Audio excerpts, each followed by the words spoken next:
یسایہ اور اس کا 9واں باب جو 21 آیات پر مشتمل ہے۔ لیکن اندوہگین کی تیرگی جاتی رہے گی۔ اس نے قدیم زمانے میں زبولون اور نفتالی کے علاقوں کو ذلیل کیا، پر آخری زمانے میں قوموں کے گلیل میں دریا کی سمت یردن کے پار بزرگی دے گا۔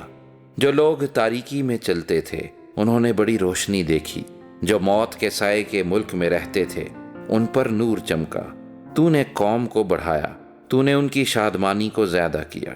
وہ تیرے حضور ایسے خوش ہیں جیسے فصل کاٹتے وقت اور غنیمت کی تقسیم کے وقت لوگ خوش ہوتے ہیں، کیونکہ تو نے ان کے بوجھ کے جوئے اور ان کے کندھے کے لٹ اور ان پر ظلم کرنے والے کے عصا کو ایسا توڑا ہے جیسا مدیان کے دن میں کیا تھا، کیونکہ جنگ میں مسلح مردوں کے تمام سلاح اور خون آلودہ کپڑے جلانے کے لیے آگ کا ایندھن ہوں گے۔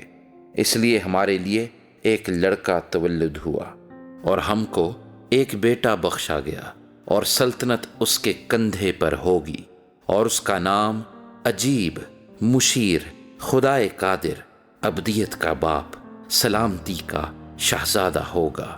اس کی سلطنت کے اقبال اور سلامتی کی کچھ انتہا نہ ہوگی۔ وہ داؤد کے تخت اور اس کی مملکت پر آج سے ابد تک حکمران رہے گا، اور عدالت اور صداقت سے اسے قیام بخشے گا۔ رب الافواج کی غیوری یہ کرے گی۔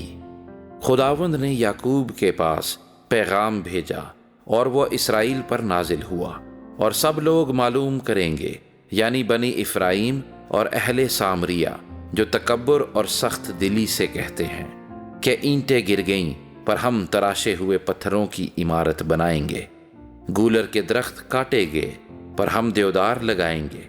اس لیے خداوند رزین کی مخالف گروہوں کو ان پر چڑھا لائے گا اور ان کے دشمنوں کو خود مسلح کرے گا۔ آگے ارامی ہوں گے اور پیچھے فلسطی، اور وہ منہ پسار کر اسرائیل کو نگل جائیں گے۔ باوجود اس کے اس کا قہر ٹل نہیں گیا، بلکہ اس کا ہاتھ ہنوز بڑھا ہوا ہے، تو بھی لوگ اپنے مارنے والے کی طرف نہ پھرے اور رب الافواج کے طالب نہ ہوئے۔ اس لیے خداوند اسرائیل کے سر اور دم اور خاص و عام کو ایک ہی دن میں کاٹ ڈالے گا۔ بزرگ اور عزت دار آدمی سر ہے، اور جو نبی جھوٹی باتیں سکھاتا ہے وہی دم ہے، کیونکہ جو ان لوگوں کے پیشوا ہیں ان سے خطا کاری کراتے ہیں اور ان کے پیروں نگلے جائیں گے۔ پس خداوند ان کے جوانوں سے خوشنود نہ ہوگا، اور وہ ان کے یتیموں اور ان کی بیواؤں پر کبھی رحم نہ کرے گا، کیونکہ ان میں ہر ایک بے دین اور بد کردار ہے، اور ہر ایک منہ حماقت اگلتا ہے۔ باوجود اس کے اس کا قہر ٹل نہیں گیا، بلکہ اس کا ہاتھ ہنوز بڑھا ہوا ہے، کیونکہ شرارت آگ کی طرح جلاتی ہے، وہ خس و خار کو کھا جاتی ہے، بلکہ وہ جنگل کی گنجان جھاڑیوں میں شعلہ زن ہوتی ہے، اور وہ دھوئیں کے بادل میں اوپر کو اڑ جاتی ہے۔ رب الافواج کے قہر سے یہ ملک جلایا گیا ہے، اور لوگ ایندھن کی مانند ہیں۔ کوئی اپنے بھائی پر رحم نہیں کرتا، اور کوئی دہنی طرف سے چھینے گا پر بھوکا رہے گا، اور وہ بائیں طرف سے کھائے گا پر سیر نہ ہوگا۔